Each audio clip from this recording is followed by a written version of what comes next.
Hello hi welcome back to my channel. അപ്പോൾ ഇന്ന് എൻ്റെ പുതിയ എപ്പിസോഡാണ്. പുതിയ എപ്പിസോഡിൽ ഞാൻ പരിചയപ്പെടുത്തുന്നത് എൻ്റെ പ്രിയ കൂട്ടുകാരിയാണ് ശ്രീമയി. ശ്രീമയുടെ വിശേഷങ്ങളുമായിട്ടാണ് ഞാൻ എൻ്റെ ചാനലിലെ പുതിയ എപ്പിസോഡിൽ എത്തിയിരിക്കുന്നത്.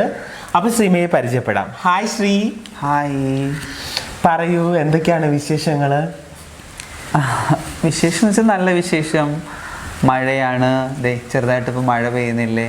ശ്രീമയി എവിടെയാണ് വർക്ക് ചെയ്യുന്നത്? ഞാൻ സെൻറ്റർ ഫോർ ഡെവലപ്മെൻറ്റ് സ്റ്റഡീസിൽ ഒരു പ്രോജക്റ്റ് അസിസ്റ്റൻ്റായിട്ട് വർക്ക് ചെയ്യുന്നു. എത്ര കാലമായിട്ട് വർക്ക് ചെയ്യുന്നു? ഇവിടെ ഏകദേശം 2.5-3 വർഷത്തോളം ആവാൻ പോകുന്നു. സെൻറ്റർ ഫോർ ഡെവലപ്മെൻറ്റ് സ്റ്റഡീസ് എന്ന് പറയുമ്പോൾ നമ്മുടെ ജവഹർലാൽ നെഹ്റു യൂണിവേഴ്സിറ്റി ഡൽഹിയുമായിട്ട് അഫിലിയേറ്റ് ചെയ്തിട്ടുള്ള ഒരു വിദ്യാഭ്യാസ സ്ഥാപനമാണ്. ഇവിടെ ഒരു റിസർച്ച് ഇൻസ്റ്റിറ്റ്യൂട്ട് ഉണ്ട്, RULST എന്ന് പറയും, research unit in local self government. ആ റിസർച്ച് യൂണിറ്റിൽ ഒരു പ്രോജക്റ്റ് അസിസ്റ്റൻ്റാണ് ജോലി ചെയ്യുന്നത്.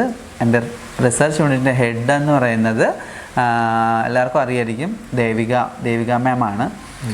ദേവിക അമ്മ എന്ന് ഞങ്ങളൊക്കെ സ്നേഹത്തോടെ വിളിക്കുന്ന ദേവിക മാഡമാണ് പ്രോജക്റ്റിൻ്റെ ഹെഡ്. CDSൻ്റെ director Sunil Mani sir. Okay, fine. വീട്ടിലാരൊക്കെയാണ് ഉള്ളത്? വീട്ടിൽ അച്ഛൻ, അമ്മ, അനിയൻ.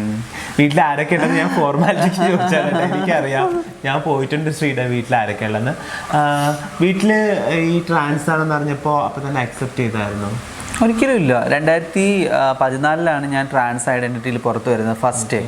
അപ്പം 2014 മുതൽ 15-16 സ്ട്രഗിൾ ചെയ്ത വർഷങ്ങളായിരുന്നു. കാരണം വീട്ടിലറിഞ്ഞു, അവരാരും അത് അക്സെപ്റ്റ് ചെയ്തിട്ടൊന്നുമില്ല. പിന്നെ നിരന്തരമായിട്ടുള്ള ഇടപെടലെന്ന് പറയുമ്പോൾ പല ആളുകളെ കൊണ്ടുവന്ന് സംസാരിപ്പിക്കുക, അവരുടെ മൈൻഡ് മാറ്റാൻ വേണ്ടിയിട്ട്, അല്ലെങ്കിൽ കാര്യങ്ങൾ മനസ്സിലാക്കാൻ വേണ്ടിയിട്ട് അത്യാവശ്യം വിദ്യാഭ്യാസമുള്ള ആളെ കൊണ്ട് സംസാരിപ്പിക്കുക, കാര്യങ്ങൾ അറിയാവുന്ന ആളെ കൊണ്ട് സംസാരിപ്പിക്കുക.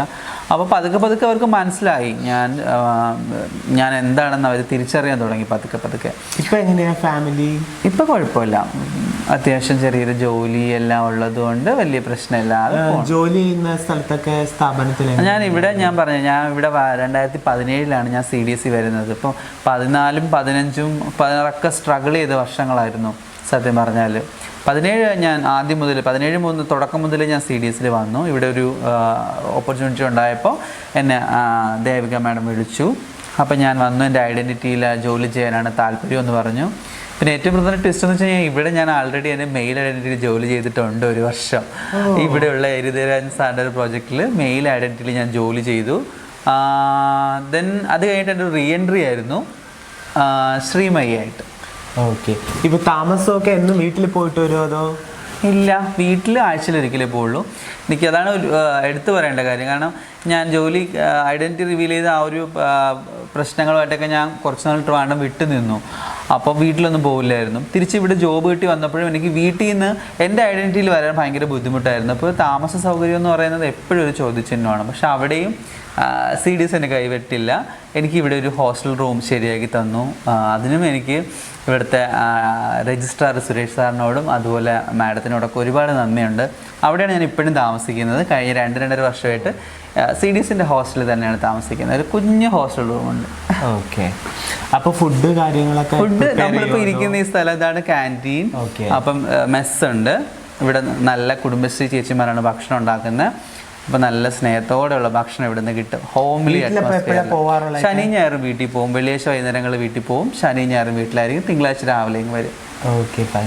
അപ്പോൾ നമ്മൾ നിരവധി ആൾക്കാരിങ്ങനെ ഇപ്പോൾ ജോലി ചെയ്യുന്ന മേഖലകളും അതൊക്കെ നമ്മൾ കണ്ടിട്ടുണ്ട്.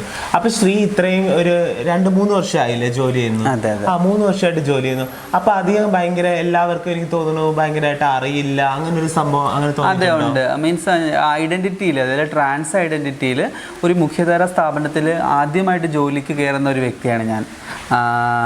അതായത് ഒരു എന്താ പറയുക, ഒരു കുറച്ച് ഈ നമ്മുടെ മാറ്റങ്ങളൊക്കെ വന്നത് 2015 മുതലാണ്.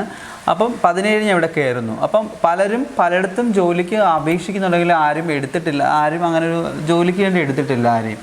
അപ്പം എനിക്ക് തോന്നുന്നു നമ്മുടെ ഒരു മുഖ്യധാര ഒരു വിദ്യാഭ്യാസ സ്ഥാപനത്തിൽ ട്രാൻസ് ഐഡൻറ്റിറ്റിയിൽ ആദ്യമായിട്ട് ജോലിക്ക് കയറിയ ഒരു വ്യക്തിയായിരുന്നു ഞാൻ. അതെ, എനിക്ക് തോന്നുന്നു ആദ്യമായിട്ട് ഇങ്ങനെ ഇതിൽ ജോലിക്ക് കയറി എന്നൊക്കെ പറഞ്ഞിട്ട് നമുക്ക് ഇപ്പോൾ അറിയാം, ഒരു ചെറിയ ചെറിയ മേഖലകളിൽ തന്നെ ട്രാൻസ് വ്യക്തിത്വങ്ങൾക്ക് ജോലി കിട്ടി അവരിത് പോകുമ്പോൾ അത് ഭയങ്കര ഒരു പബ്ലിസിറ്റി ആവാറുണ്ട്, ഭയങ്കര ന്യൂസൊക്കെ ആവാറുണ്ട്.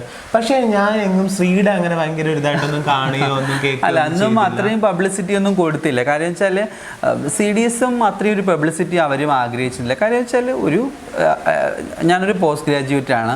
അപ്പം എഡ്യൂക്കേഷനുള്ള ക്വാളിഫൈഡ് ആയിട്ടുള്ള ഒരാൾക്ക് ജോലി കൊടുക്കുന്നു, അത്രയും മാത്രമേ CDSും വിചാരിച്ചിട്ടുള്ളൂ എന്നാണ് ഞാനും കരുതുന്നത്. പഠിച്ചത് ഡിഗ്രി ചെയ്തത് ഇവിടെ ഗവൺമെൻറ് ആർട്സ് കോളേജ് ട്രിവാൻഡ്രത്തിലാണ് ഡിഗ്രി ചെയ്തത്. പോസ്റ്റ് ഗ്രാജുവേഷൻ ചെയ്ത ഡെമോഗ്രഫിയിലാണ്.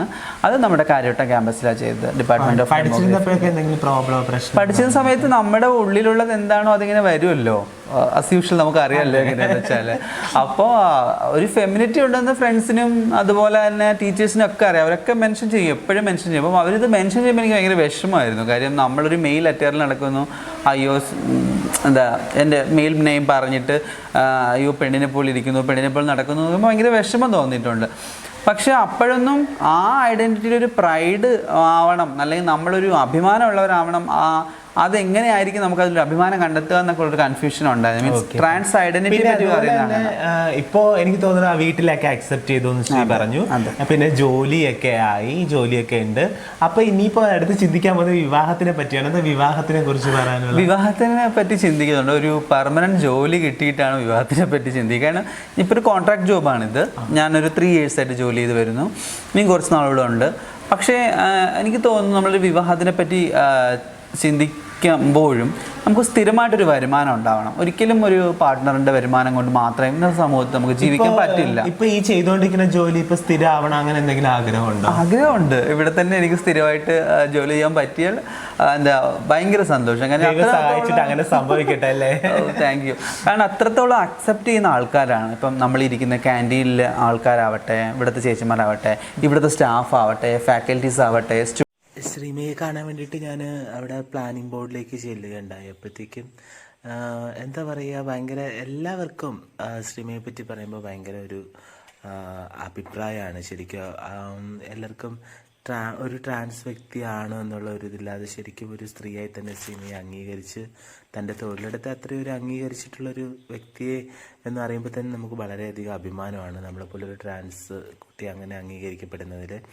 അങ്ങനെ ഇരിക്കുമ്പോഴാണ് ഞാൻ ഇങ്ങനെ ഓരോരുത്തരായിട്ട് ഇങ്ങനെ സിനിമയെ പറ്റി ചോദിക്കുമ്പോഴാണ് നമ്മുടെ പ്ലാനിങ് ബോർഡ് മെമ്പറായ മൃദുലിപ്പൻ ആ മാമിനെ കണ്ടത്. അപ്പോഴത്തേക്കും ആ മാമിനോട് ചോദിച്ചു, പ്ലാനിങ് ബോർഡ് മെമ്പറാണ് പുള്ളിക്കാരി. അപ്പോൾ പുള്ളിക്കാരിയോട് ചോദിച്ചു ശ്രീമയെ പറ്റി എങ്ങനെയാണ് ശ്രീമയെക്കുറിച്ചുള്ള അഭിപ്രായം എന്നൊക്കെ ചോദിച്ചപ്പോൾ പുള്ളിക്കാരി വളരെയധികം ഹാപ്പി ആയിട്ടാണ് സംസാരിച്ചത്. ഒരിക്കലും അങ്ങനെ ശ്രീമയെ അങ്ങനെ ഒരു വേർതിരിച്ചൊരു തരത്തിൽ കണ്ടിട്ടില്ല എന്നാണ് അവർ പറഞ്ഞത്. സ്റ്റുഡൻസ് ആവട്ടെ, എല്ലാവരും എൻ്റെ കൂടെ വർക്ക് ചെയ്യുന്ന എല്ലാവരും ഭയങ്കര അക്സെപ്റ്റൻസ് ആണ്. മീൻസ് എൻ്റെ ചേഞ്ച് തുടങ്ങുന്നത് ഇവിടുന്നാണ്. ഞാൻ എൻ്റെ സർജറി എല്ലാം സ്റ്റാർട്ട് ചെയ്യുന്നതും എൻ്റെ സർജറി എല്ലാം പൂർത്തിയാക്കുന്നതും CDS വന്നതിന് ശേഷമാണ്. സർജറി കോയമ്പത്തൂരും ട്രിവാൻഡ്രത്തൊക്കെ ആയിട്ടാണ് സർജറീസ് കംപ്ലീറ്റ് ചെയ്തത്. പക്ഷെ അതൊക്കെ CDS വന്നിട്ടാണെന്നുള്ളതാണ് ഏറ്റവും രസം. പിന്നെ അതുപോലെ തന്നെ ജീവിതത്തിൽ എന്തെങ്കിലുമൊക്കെ ഇനി എന്തെങ്കിലും ഈ മേഖലയിലല്ലാതെ വേറെ ഏതെങ്കിലും മേഖലയിൽ പ്രവർത്തിക്കാനോ അല്ലെങ്കിൽ ജോലി ചെയ്യാനൊക്കെ ആഗ്രഹമോ അങ്ങനെ എന്തെങ്കിലും ഉണ്ടോ? തീർച്ചയായിട്ടും എനിക്ക് എപ്പോഴും ഒരു ഈ പഠിപ്പിക്കുന്ന ഒരു പ്രൊഫഷൻ എനിക്ക് ഭയങ്കര ഇഷ്ടമായിരുന്നു. അപ്പം അതെ അപ്പം ഇപ്പം പോസ്റ്റ് ഗ്രാജുവേറ്റഡ് ആയതുകൊണ്ട് ഏതെങ്കിലും ഒരു കോളേജിൽ ഒരു പ്രൊഫസറായിട്ടോ മറ്റോ അറിയില്ല നടക്കുമെന്നൊന്നും. അതിന് കുറേ കടമ്പകളുണ്ട്. നെറ്റ് എക്സാമിനേഷൻ എഴുതണം, നമുക്കൊരു അവസരം കിട്ടണം, അങ്ങനെയൊക്കെ ഉള്ളതാണ് ആഗ്രഹം. അതിനോടൊപ്പം തന്നെ സ്വന്തമായിട്ട് എന്തെങ്കിലും ഒരു സംരംഭം തുടങ്ങണം എന്നുള്ള ആഗ്രഹമുണ്ട്. അപ്പം ശ്രീയുടെ ആഗ്രഹങ്ങൾ പോലെ തന്നെ എല്ലാ കാര്യങ്ങളും നടക്കട്ടെ അല്ലേ? പിന്നെ അതുപോലെ തന്നെ കൂടുതൽ വിശേഷങ്ങൾ ശ്രീയുടെ ഫാമിലിയെ പറ്റിയും ശ്രീക്ക് ഇഷ്ടമുള്ള ഫുഡിനെയൊക്കെ പറ്റിയിട്ടുള്ള അടുത്ത എപ്പിസോഡുകൾ വരുന്നുണ്ട്. അപ്പോൾ എല്ലാവരും സബ്സ്ക്രൈബ് ചെയ്യാൻ മറക്കണ്ട, സപ്പോർട്ട് ചെയ്യാൻ മറക്കണ്ട. അപ്പോൾ അടുത്ത എപ്പിസോഡിൽ നമുക്ക് കാണാം കേട്ടോ. ബൈ. ഡിസ്റ്റർബൻസ് ഉണ്ടോന്തോ? ഡിസ്റ്റർബൻസ് ഉണ്ടോന്തോ ഇതിൽ? നത്തിങ്.